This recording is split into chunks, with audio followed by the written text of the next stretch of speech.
tema Conselho de Administração e Instituição de Educação Superior de Pequeno e Médio Porte, e a pergunta-chave dessa nossa conversa é como viabilizar este conselho. Nós temos aqui uma hora de atividades e eu estava falando das publicações que eu venho trazendo sobre o tema com o intuito de fortalecer, profissionalizar o segmento, um segmento que em sua essência praticamente 80% das instituições da educação superior que são da estrutura privada, né, que são deste nosso segmento, elas são inerentes a uma instituição familiar. E aí, quando nós falamos em estruturas familiares, envolve todo o contexto da governança corporativa e mais pessoas vêm percebendo esta demanda, esta necessidade de implantar uma governança, a estrutura mínima de governança para facilitar o seu desenvolvimento. Então, ao longo da nossa conversa, e eu tenho também alguns materiais que vocês podem acessar nas edições da análise setorial de 2013, de 2015, esta de 2017, eu trouxe capítulos específicos aprofundando na governança corporativa e que envolve uma explanação um pouco mais aprofundada com várias vertentes. Eu fiz um recorte aqui para provocar a viabilidade da implantação de um conselho de administração. Eu começo a nossa conversa aqui com esse slide que está aí na tela para vocês, com uma pergunta de quando viabilizar. Vejam, o slide que eu fiz a provocação para vocês é como eu viabilizo um conselho de administração. Vocês vão entender como que é a essência de um conselho de administração dentro de uma estrutura de governança. Isso ao longo da nossa conversa eu vou tratar.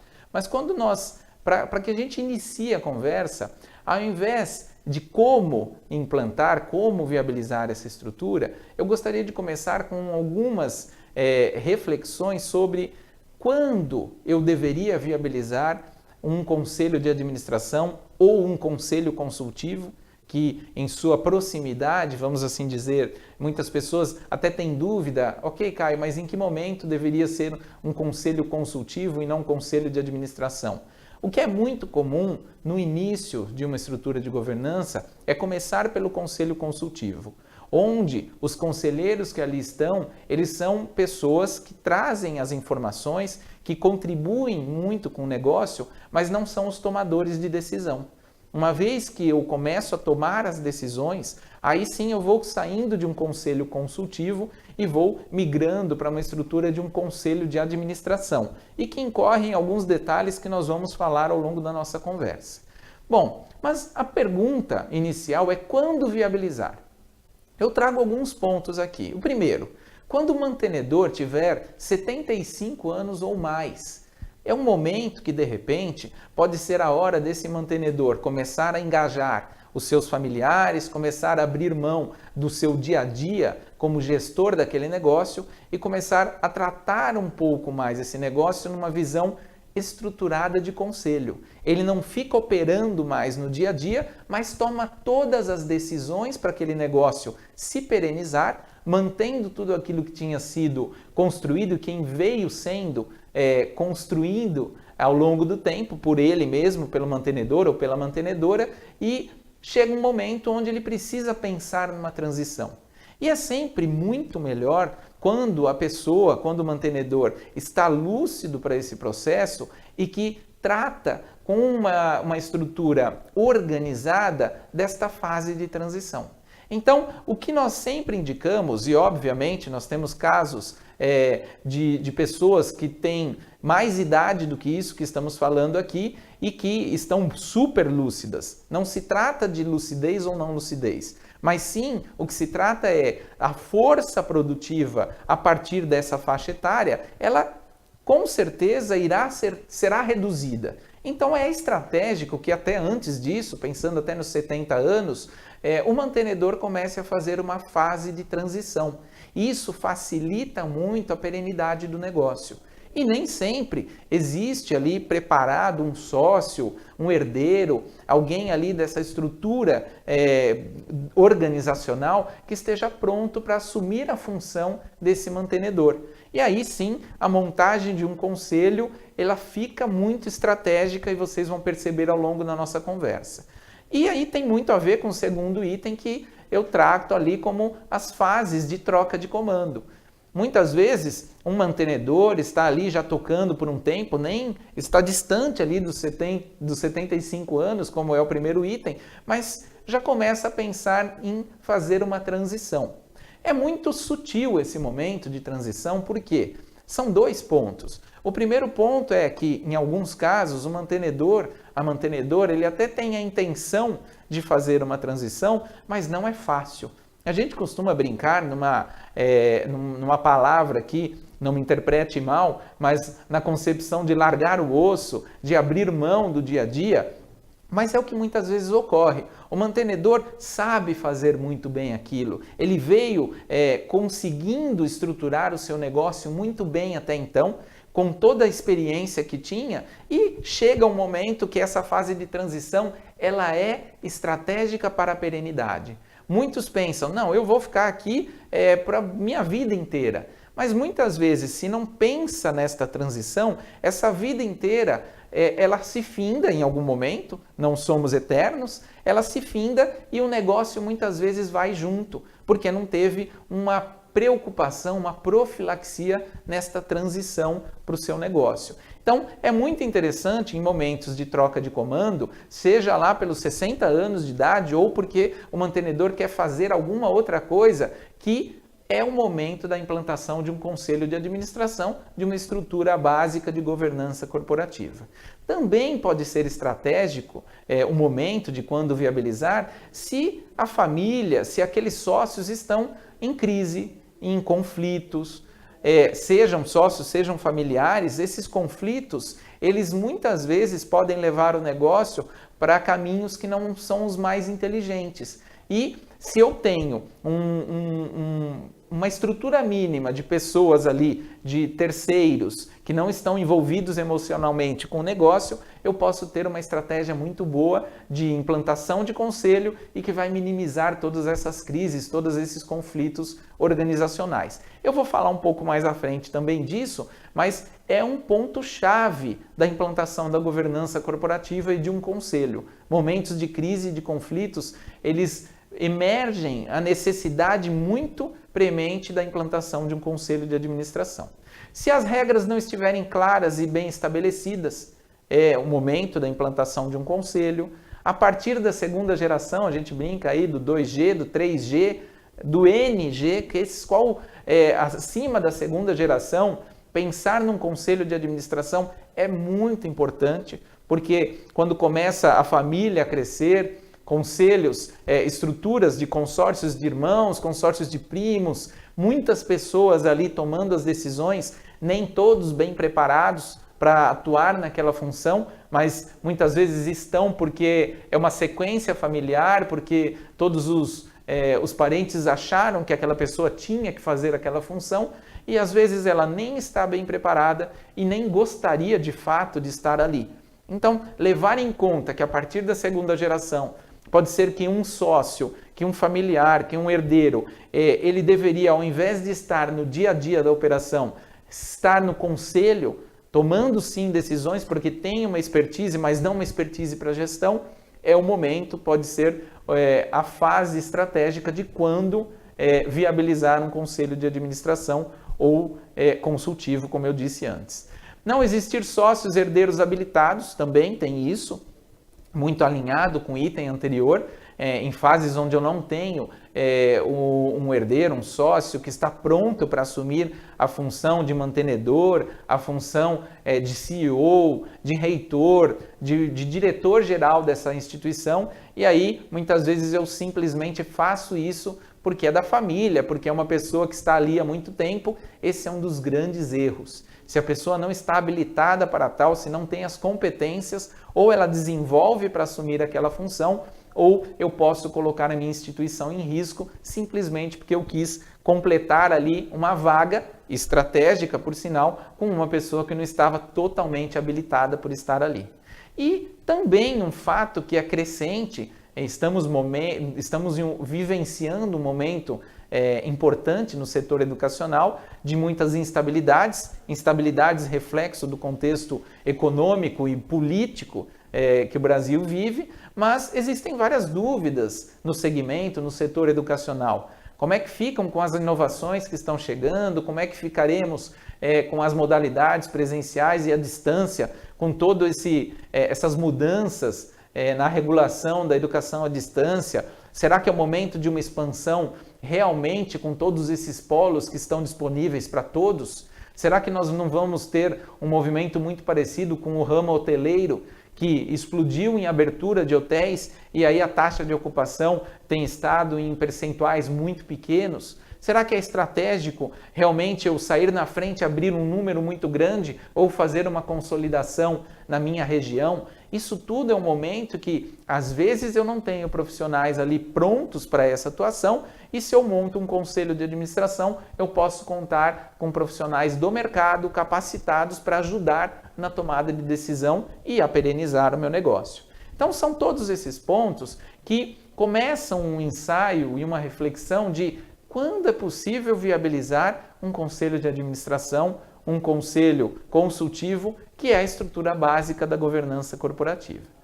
Eu gosto de falar sempre, quando nós falamos em governança, desse modelo de 3 círculos que foi proposto lá em Harvard por Davis e Tadiuri, que trouxeram a reflexão que todas as instituições, e as instituições familiares, obviamente, elas são regidas por esses 3 círculos, que têm papéis e responsabilidades em cada um deles. Vejam ali que temos a família, que representa toda uma estrutura, temos a equipe gestora, que toca o dia a dia do negócio, e temos a propriedade, os proprietários, os mantenedores, os sócios que ali estão, que são quem detém o poder, o mando de gerir, não gerir no quesito do operacional do dia a dia, mas gerir na estratégia, nas definições macro. Muitas vezes, e a governança ela provém dessa essência de tentar fazer com que esses 3 círculos funcionem de fato. Porque por mais que alguns integrantes da família não sejam proprietários, eles influenciam na estratégia e no negócio da propriedade. E muitas vezes é capaz de eu ter um familiar que atua lá na gestão e que vai influenciar mais ainda. Por isso que é muito importante compreender esse modelo de 3 círculos, que tem ali 7 descrições de pessoas que vão representar um papel, ou mais do que um papel, e que, junto disso, tem responsabilidades específicas. Então, eu posso ser apenas um familiar. Então tem lá a esposa é a proprietária, eu tenho o familiar, que é o marido, que não é sócio, que não atua no dia a dia na gestão, mas ele é um familiar que no dia a dia, no final do dia, como nós brincamos aqui, ele influencia e ele interfere na instituição. Por quê? Porque ele põe a cabeça no travesseiro do lado da sua esposa e faz comentários que influenciam o negócio, que influenciam positivamente ou negativamente, dependendo do caso. Nós temos também as pessoas que estão ali no número 2, na propriedade, que são sócios, simplesmente sócios. Eles detêm um percentual da propriedade, majoritário ou minoritário, mas ele conduz estrategicamente aquele negócio. Pode ser que ele fique ali na sociedade, mas não tenha uma função específica na gestão e não seja familiar. Mas aí eu posso ter também ali dentro dessa estrutura, que seria o 3º item, um profissional que ele é simplesmente gestor do negócio. Ele não é da família, ele não é um proprietário, um sócio, ele tem essa função de gerir, de tocar o dia a dia, a operação da instituição. Essas são as 3 figuras mais simples, vamos assim dizer. Ou é familiar, ou é um membro da sociedade, um sócio, um proprietário, ou é um gestor. Mas existe uma composição que vai começando a complicar, que muitas vezes é o ápice ali no item 4, que ele é um familiar, ele tem um percentual e opera como um executivo.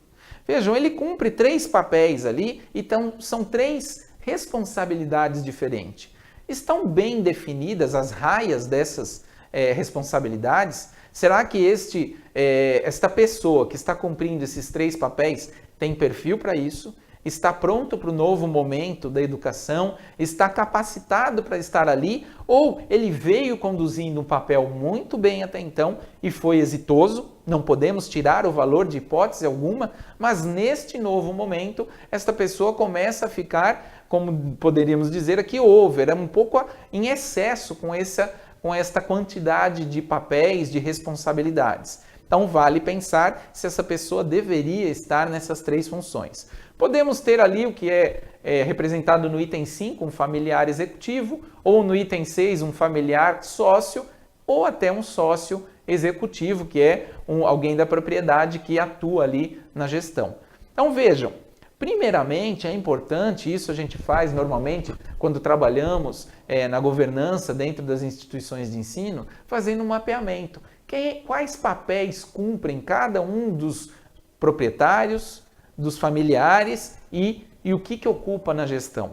É importantíssimo compreender e definir as raias muito claras, porque se eu não defino as raias com clareza, começa o que está aí na tela para vocês, os conflitos. E eu trago até 2 slides, um slide mostrando o que representa um conflito e um segundo slide como nós poderíamos solucionar esses conflitos dentro de uma instituição. Então vejam lá, como o primeiro parágrafo ali representado, ele enfatiza que a falta de regras e definições claras é fator decisivo para a criação de conflitos. Então, muitos conflitos eles provêm do quê? Da falta de regras e de definições claras de raia de cada um.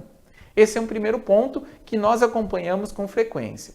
Muitas vezes os sócios e familiares perdem a referência dos reais objetivos pensados pelas gerações anteriores.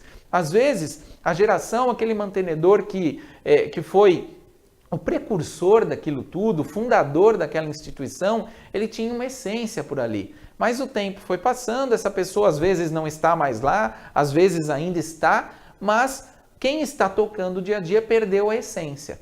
Pode ser que aquela essência ela teve que se adequar ao longo do tempo, porque o mundo vem mudando, as gerações vêm se otimizando, vêm modificando, e aí aquela realidade do início não é mais a essência da instituição. Mas é bem importante, e aquela instituição muitas vezes viveu, sobreviveu, foi muito bem conduzida até então, porque existia uma essência, porque existia um DNA institucional e que muitas vezes a instituição começa a perder aquilo, começa a perder alunos e começa a abrir mão de sua essência. E não necessariamente as pessoas, os mantenedores atuais, param para pensar que aquela essência de sucesso da instituição foi renegada, foi deixada de lado e se perdeu uma oportunidade. O segundo parágrafo tem os conflitos, que se destacam como um dos maiores problemas das empresas nos mais variados ciclos de vida.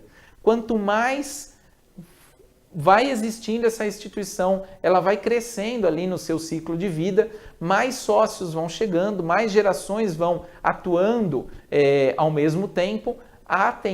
Existe uma tendência para aqueles que não estão bem organizados na sua estrutura de governança de ampliação dos conflitos. Eu não estou aqui falando nada simplesmente da minha cabeça, mas sim de tudo aquilo que nós estamos ao longo do tempo, e a Roper tem 20 anos de mercado, aquilo tudo que a gente vem acompanhando junto aos mantenedores. Muitas instituições chegam ali na segunda geração, na terceira geração e começam os conflitos a ficar mais presentes. E a estratégia da governança é realmente para minimizar esse tipo de questão. Eu deixo aqui, só fazendo um parênteses, para você, a qualquer momento que quiser fazer a sua pergunta, tem a equipe aqui, me disponibiliza a sua pergunta e eu trago a informação. Também não é problema se você quiser deixar mais para o final, depois de visualizar tudo aquilo que eu venho trazendo, para trazer a pergunta, mas estou disponível a todo momento. E o terceiro parágrafo desse nosso slide está ali como essência. Quando a empresa atinge o estágio de passagem do bastão, as questões emocionais, que são complexas, elas associadas à transferência de poder e liderança da geração mais velha para a mais nova, começa a ficar mais séria. Essa questão de complexidade, questão emocional, começa a ficar mais séria. Porque, eu já falei muito isso para os mantenedores, dificilmente nós teremos um filho, um primo, um sobrinho, que fará a condução do negócio exatamente como aquele mantenedor que foi o fundador. Aquela pessoa que está assumindo, ela tem um nível de preocupação e se for feita uma boa transição, ela garante a essência básica, mas o modo de fazer, o modus operandi daquela pessoa é dela, é exclusivo. E esse é um grande conflito, eu posso dizer até que é um alto conflito do mantenedor, de ver que aquilo que ele sempre pensou não está sendo feito exatamente daquela forma. Mas a grande questão é, não existe apenas aquela forma de fazer. A pessoa deve combinar, e a estratégia de governança corporativa de um conselho é para garantir que os mínimos aconteçam, mas se eu não der a oportunidade para aquele que está me assumindo no meu lugar, fazer da forma dele, eu posso deixar algo muito engessado e que não gerar o resultado, não irá gerar o melhor resultado para aquele negócio. E aí, dentro do conflito, eu gosto dessa essência aqui de 4 passos bem fáceis de se fazer e que necessitam um movimento, claro, por parte dos mantenedores, dos gestores, para minimizar os conflitos. Primeiro, já foi falado, criar regras claras, evitar discussões intermináveis, ter regras e combinados para, na hora de tomar decisões difíceis, estar claro qual é a condução. Muitos de vocês que são professores, que estão aí me ouvindo, já devem ter feito os combinados dos primeiros dias de aula com os seus alunos, ou melhor, do primeiro dia de aula. Aquilo que é combinado, aquilo que é acertado, as regras bem estabelecidas, ficam fáceis de serem tratadas em um momento de crise. E é sempre muito profilático eu ter a discussão prévia, ou quando eu não estou em uma crise, para que naquele momento de crise eu traga para a mesa as regras e os combinados. Então, o primeiro ponto é esse. O segundo ponto é ter ajuda externa. Muitas vezes, ter ajuda de uma consultoria, de um gestor da região que tem confiança, de um conselheiro da comunidade, de alguém de uma grande empresa que poderia emprestar um pouco do seu tempo para contribuir com aquela instituição, é sempre bacana. Porque essa pessoa vai levar uma informação e vai levar uma reflexão sem a emoção, e sim com a razão máxima possível. Então, é sempre importante procurar pessoas que tragam razão para a discussão, para a reflexão e não emoção, porque a emoção ela tira completamente as pessoas do seu nível adequado de discernimento. Então, é sempre bom pensar nessa possibilidade de ter uma ajuda externa. O terceiro é grupos de discussão. A partir da segunda geração, a criação de um conselho de família para definir aquilo que é da família e que a família deveria definir e não quem está ali na gestão do negócio, os proprietários como um todo, e sim a família, pode ser estratégico. Então, dentro de uma estrutura de governança, criar os ambientes, os fóruns para se discutir os temas é muito melhor do que deixar esse fórum para a macarronada de domingo, como nós normalmente falamos, ou para o churrascão.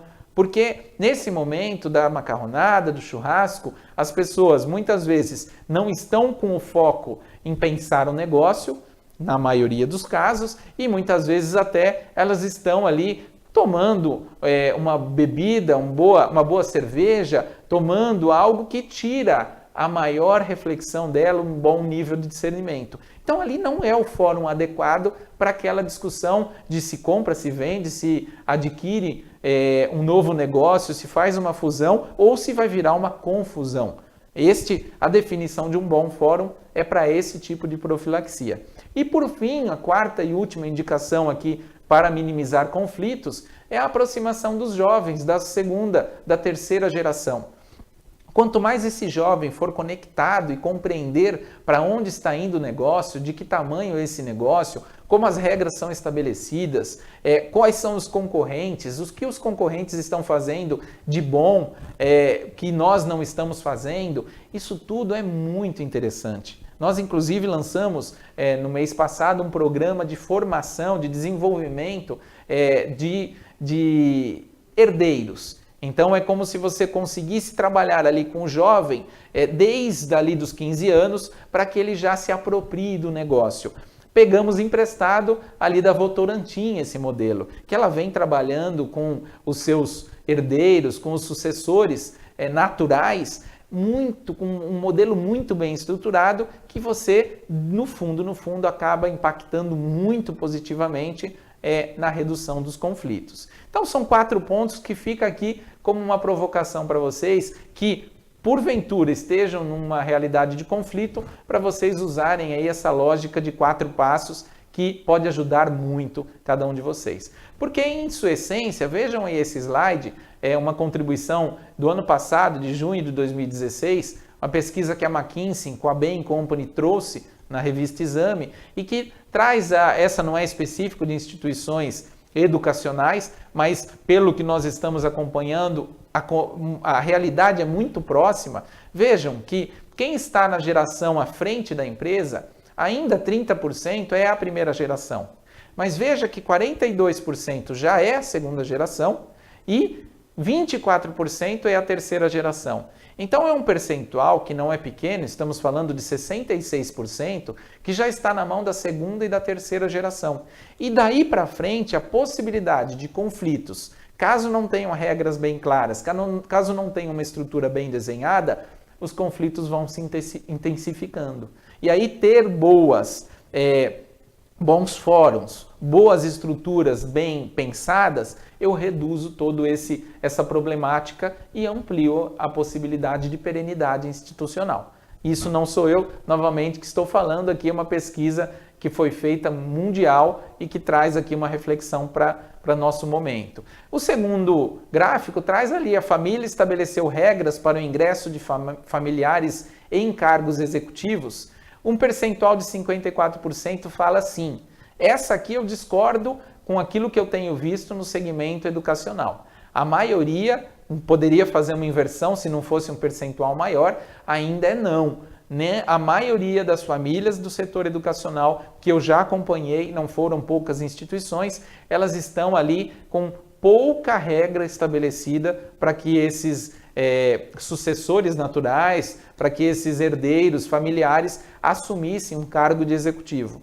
E muitos, por incrível que pareça, eles nem gostariam de estar por ali. Fazem porque é um fluxo natural, mas não vão fazer com a maestria que poderia ser feita por um outro profissional, que muitas vezes nem é um profissional da família. Mas a gente precisa respeitar de acordo com o que eu gostaria para a minha instituição. Eu quero dar um bom futuro institucional e muitas vezes melhor até para os meus familiares. Se eu colocar uma estrutura de governança mínima, com um conselho, eu posso ser mais exitoso do que por um familiar que não está apto totalmente para aquela função. Ou fazer uma transição de treinamento para que essa pessoa logo à frente assuma essa função. E ali, a família avalia o perfil e o potencial de seus membros antes de ingressar num cargo. Também, olha ali, esse eu concordo, 74% é não e 26% sim. Acho que está muito próximo do segmento, pelo menos no nosso feeling e daquilo que eu tenho acompanhado. Então, pensando nessa realidade, eu volto aqui no slide anterior. Se você está neste contexto, pense se estão em momento de conflito, em momento de poucas definições de regras, e comecem a criar as regras, utilizem estruturas externas, façam os grupos adequados de discussão e envolva cada vez mais os jovens nas opiniões, porque as gerações estão mudando, a forma como o meu aluno, o meu cliente que está ali pensa é totalmente diferente da geração anterior e das gerações anteriores. Então é importante a gente escutar quem está naquela geração para entender como estes alunos, estes meus clientes pensam. Nesta linha, deixa eu ali passar, eu acho que, peraí, tinha dado uma travada ali no slide, mas eu acho que já volta. Deixa eu ver aqui. Não está passando. Tem uma pequena... Vamos lá, parece que está voltando. Mais um slide à frente. Mais um, por favor. Aqui.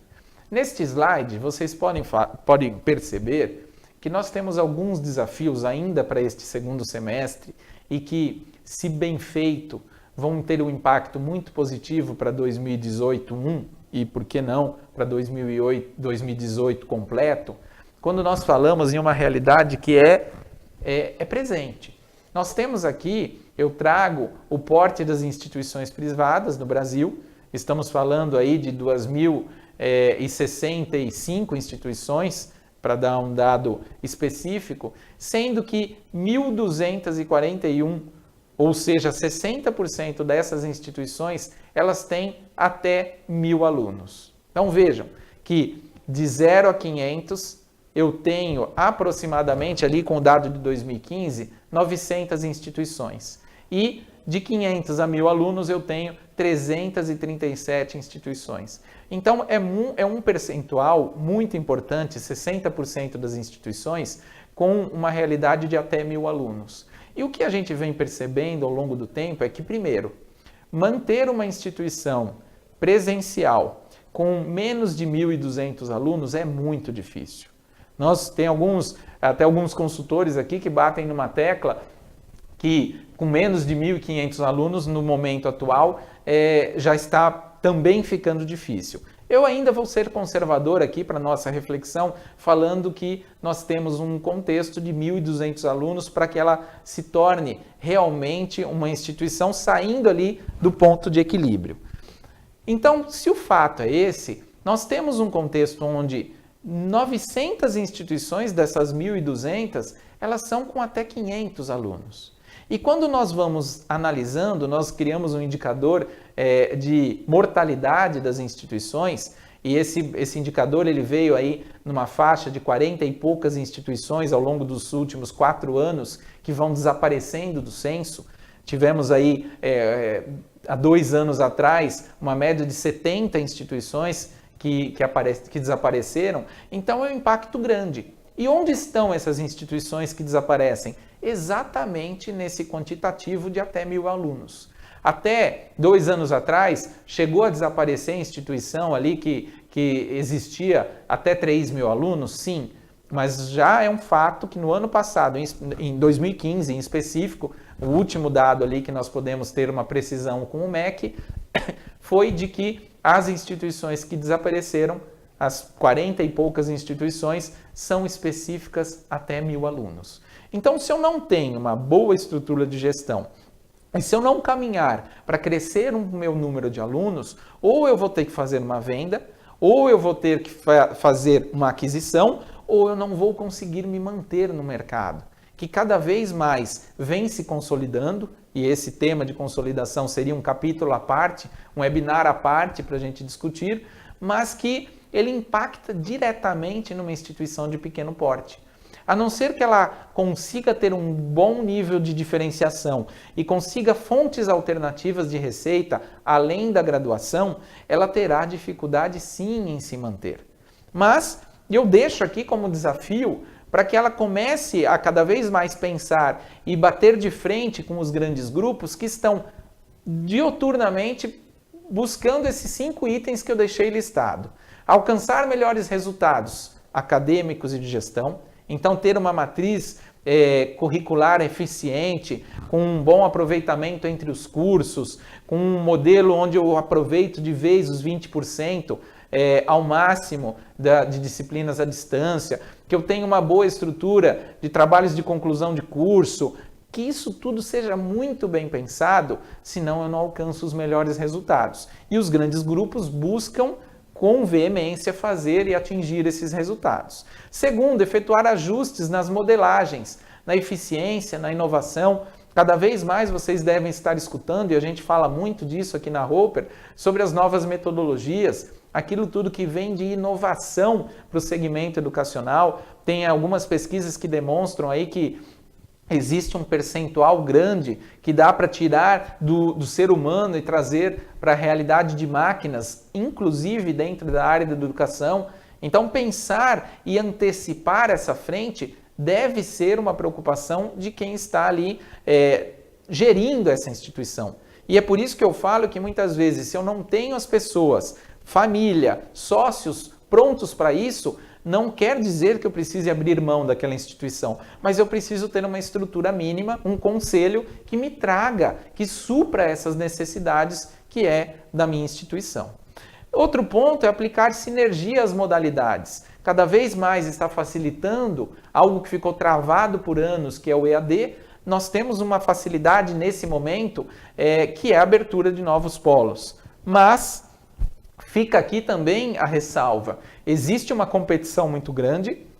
Nós teremos pela frente o que um dos consultores aqui da Roper, sócio também, o professor João Vianney, traz muito, a corrida do ouro do EAD. Porque teremos pessoas e alguns grupos, sim, conseguindo bons resultados com EAD, mas as oportunidades vão ficar mais escassas porque é muita gente competindo em um mercado escasso, um mercado que tem limitações. E aí dá impacto em preço, dá impacto na busca por parceiros para abertura de polos. Se isso não for muito bem pensado, com uma boa estrutura de governança, eu posso me complicar lá na frente, porque o investimento precisa ocorrer.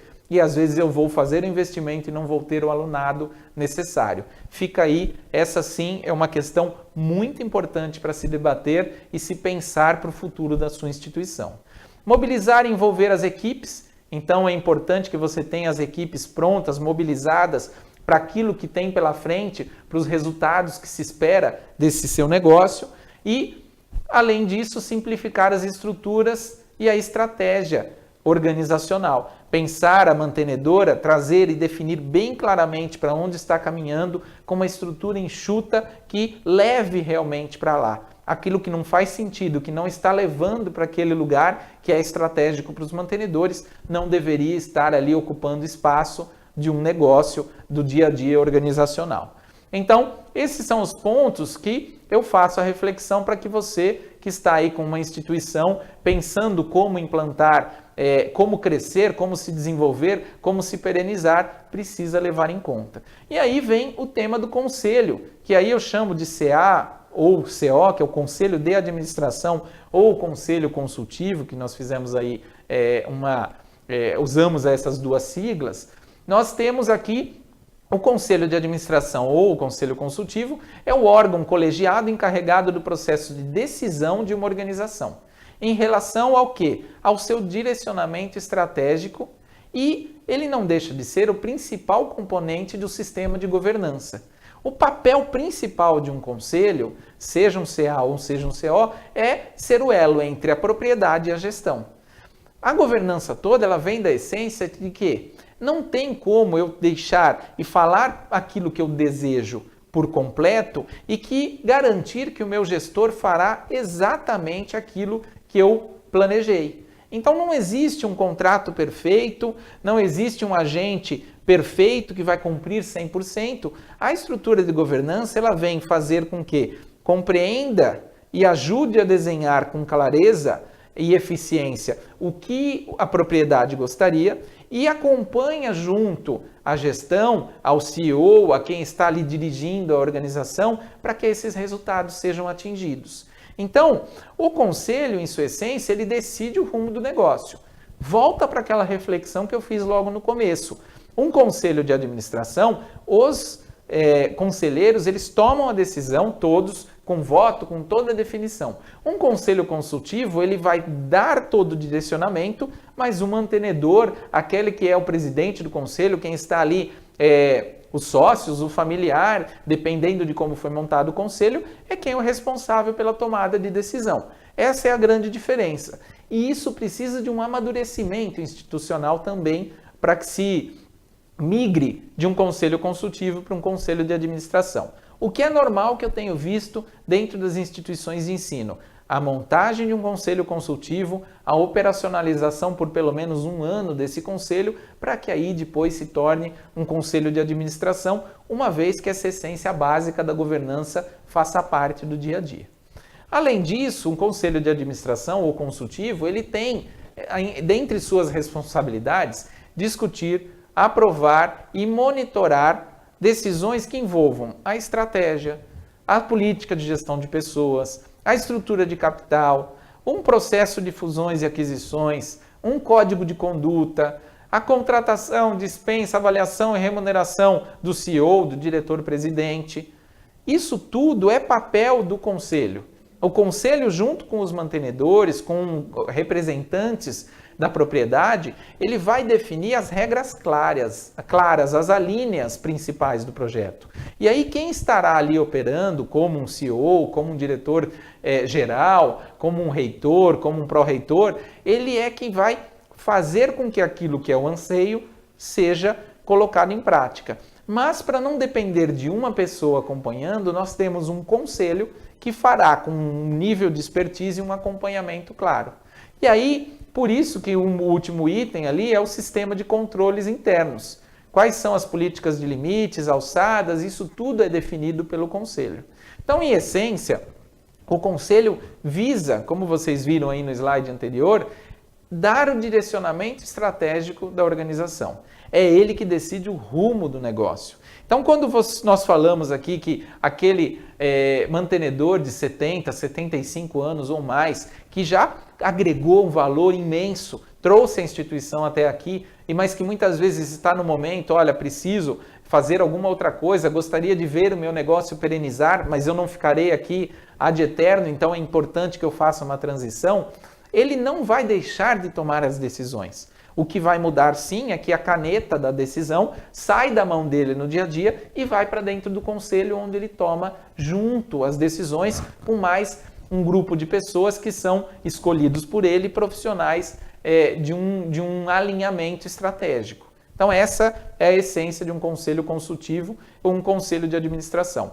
E basicamente tem 3 classes de conselheiros. Os conselheiros internos, que podem ser diretores ou funcionários da empresa, conselheiros não externos, não independentes, que não têm, eles podem não ter um vínculo atual com a instituição, mas já foram funcionários, já foram prestadores de serviço ou mantiveram algum outro tipo de proximidade com os mantenedores. Esse daí seria um profissional, um conselheiro não externo, não independente. E tem o conselheiro que nós indicamos muito, que é o conselheiro independente. São os independentes que apresentam como condição principal não ter nenhum vínculo, não tem nenhum critério emocional com aquele negócio, ele vai estudar, ele vai tomar as decisões melhores para a perenidade daquele negócio. Então, essa essência, e muitas instituições, para facilitar até a questão de custos, que eu vou falar também um pouco, eles fazem um mix de profissionais para o dia a dia da casa, trazendo 1, 2 profissionais independentes e compondo com mais algum institucional interno ou externo não independente para fazer um jogo ali e começar a aprender a lidar com a nova estrutura de governança. E aí tem um checklist que facilita muito, porque essa é uma dúvida muito comum, de o que eu faço como mantenedor, quando o conselho deve atuar, quando o conselho não deve atuar e quando ele deveria atuar em conjunto com a gestão. Então, tem aí, numa essência, que eu chamo ali do checklist para tomar decisões de liderança, que quando estamos falando da ideia central, de selecionar o diretor geral, o CEO, falar de todo o modus operandi do conselho, pensar na estrutura de remuneração, isso é papel do conselho. O que não é papel do conselho são as atividades cotidianas, a operação do negócio, fazer ali o dia a dia, a autoridade, aquilo que já foi delegado para a gestão, não é papel do conselho fazer. As decisões operacionais que não são estratégicas, não é papel do conselho, isso é da gestão. E outros temas ali que não estejam no mandato do conselho. Então fica bem claro de um lado e de outro o que é e o que não é. Mas existem alguns temas que são importantes de serem tomados decisão em conjunto.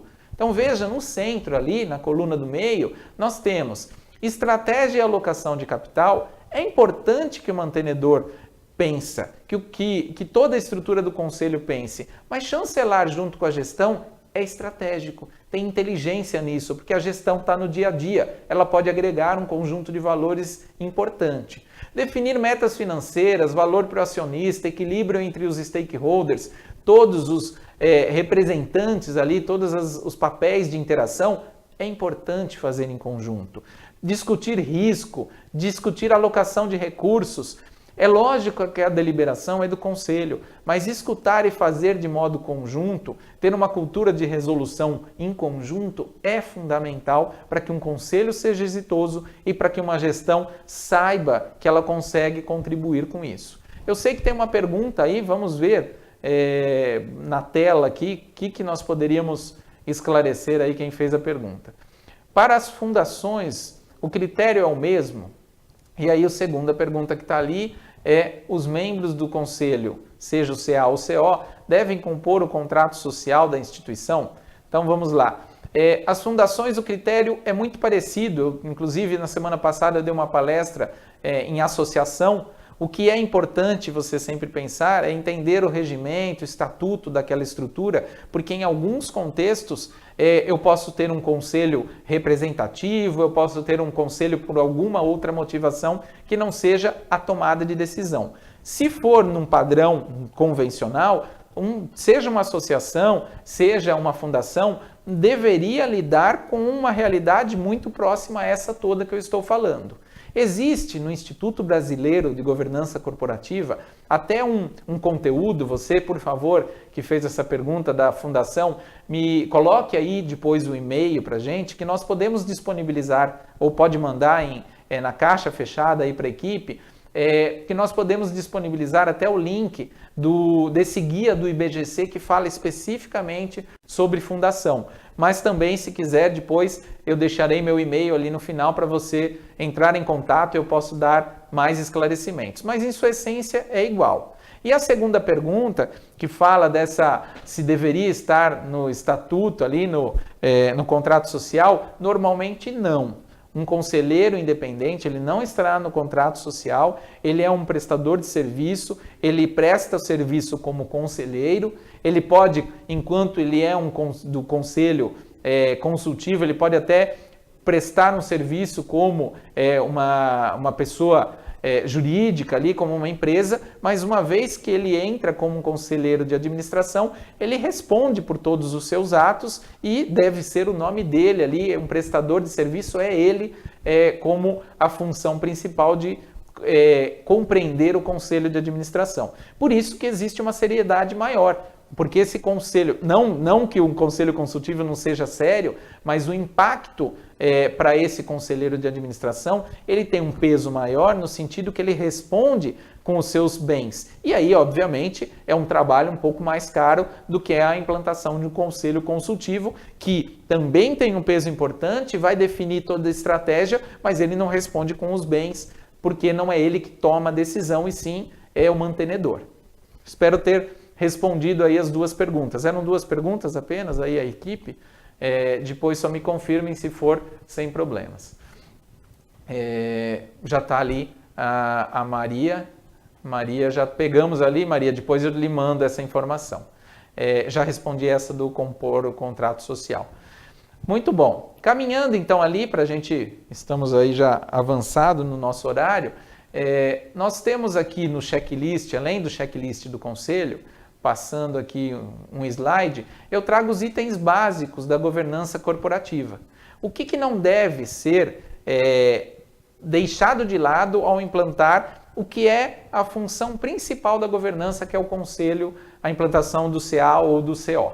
Então, ter uma clareza muito grande do perfil dos conselheiros que se espera. Então, às vezes na instituição você tem um bom financeiro, você tem um bom profissional de comunicação, mas não tem um bom profissional de contabilidade, e você sente falta desse profissional.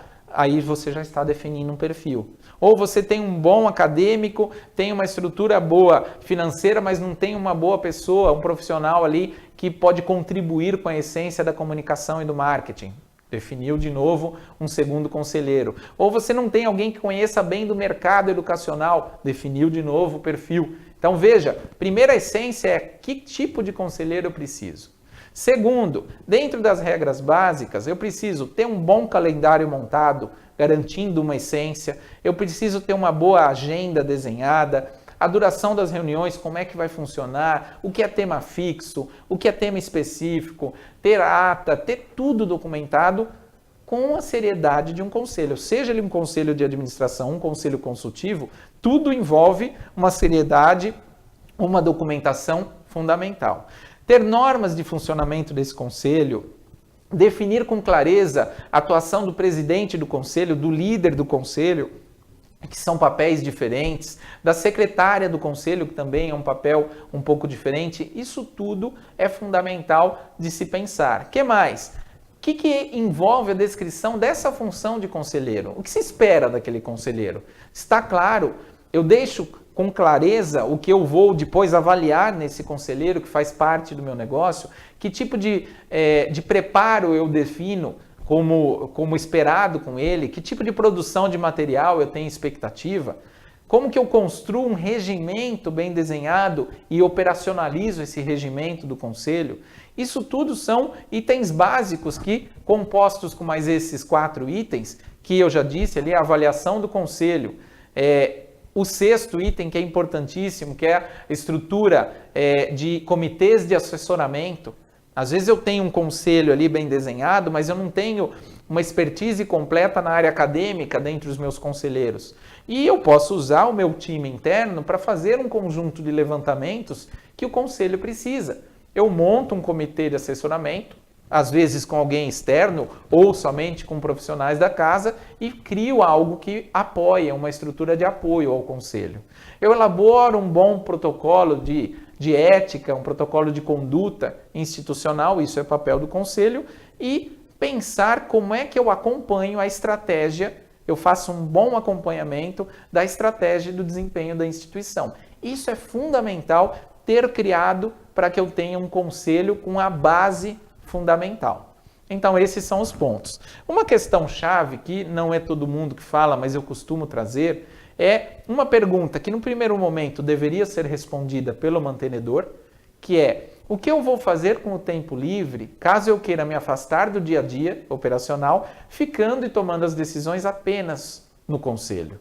Eu deixo ali o apenas com aspas, porque é importante mostrar que a função de conselho, ela tem uma extrema importância, mas muitas vezes aquele mantenedor que está acostumado a ter um dia a dia na instituição vai começar a frequentar a cada 15 dias, a cada mês, 1 ou 2 dias. E aí eu preciso pensar, eu preciso refletir se eu quero isso, se eu estou pronto para fazer isso, se eu tenho uma fase de transição para ter uma transição de função, e quem está ali ajudando na transição, sejam os herdeiros, os sócios, precisam se preocupar muito com isso.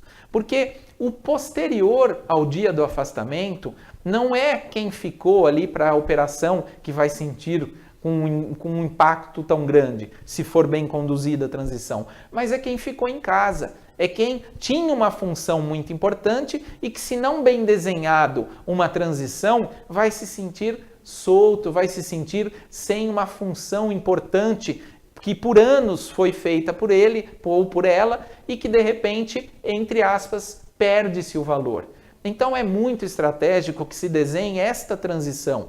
O que essa pessoa vai fazer depois? Ela vai ter uma função de representação, ela tem uma segunda atividade que ela vai dedicar um pouco mais de tempo. Isso é muito importante, levem em conta isso, e eu tenho uma seriedade muito grande para qualquer processo conduzido de governança, de implantação de conselho, que se leve em conta isso.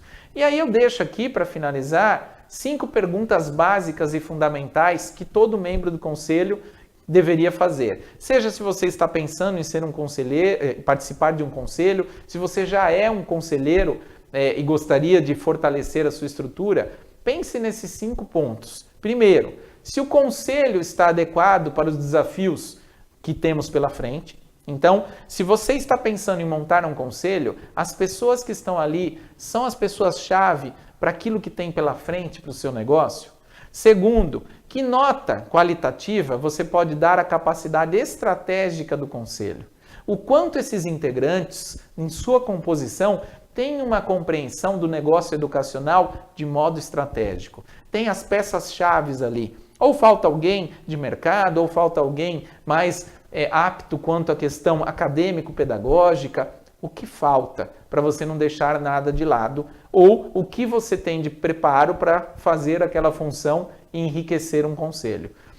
O terceiro ponto, possua o conhecimento e as informações necessárias sobre o negócio, sobre o mercado, para tomar as decisões mais estratégicas? É uma outra pergunta. A quarta, estou suficientemente preparado e maduro para a escolha e nomeação do adequado CEO para aquele negócio? É importante também. E no quinto item, pensando na perenidade institucional, conheço de consolidação, entendo a expansão da modalidade EAD que vem com força total e a chegada de novas tecnologias, eu estou preparado ou o meu conselho está preparado para lidar com isso? Eu tenho profissionais na gestão preparados para isso? Porque se não tiver, é um papel do conselho olhar para isso. Chegando aqui ao final, eu gostaria de, antes de falar aqui da análise setorial, e já falando da análise setorial, mostrar um pouco aqui, nós temos o livro de governança corporativa na educação superior, que traz toda essa essência, traz várias informações e alguns exemplos de implantação, e eu trago aqui pelo menos 4 edições da análise setorial, essa aqui, a que está aí na tela para vocês, mas nós temos ali de 2013, 2015, e 2017, que é essa última, tem capítulos específicos de governança, e a de 2016, que está aqui, ele tem um capítulo específico que trata da questão de venda, de fusões, aquisições, esse mercado que vem sofrendo modificações e que vale a pena ficar bem ligado sobre ele. Pessoal, alguma pergunta, algum outro ponto? O meu e-mail, eu não sei se está ali, logo no final, aqui no último slide, se não estiver, tá aqui nesse último slide, depois eu volto ali, nós temos aqui, eu deixo disponível tanto o meu celular quanto o meu e-mail, para que se você tiver dúvida, quiser ampliar a reflexão, a Maria ali, já temos o e-mail, eu vou mandar para ela o link daquele documento, mas se você quiser mais informações, eu fico aqui disponível. Existe alguma pergunta aí, a equipe? Tudo certo? Então, está aí presente. Também faço aqui o convite para o módulo do Prodese, um programa de desenvolvimento de empresários do setor. Quiser mais informações, tem aqui no site da Roper. O próximo módulo, que acontece agora em setembro, trata de inovação e tecnologia. Muito disso que eu cutuquei aqui com vocês, com certeza será tratado aqui neste módulo. Convidamos aí a todos a frequentarem, a vir até aqui, a Foz do Iguaçu, conhecer e ter uma troca muito rica neste programa que já tem 8 anos aí de existência e que tem tido bons resultados para o segmento. Ok, pessoal? Muito obrigado pela disponibilidade de vocês. Até uma próxima e, novamente, fico à disposição. Um grande abraço.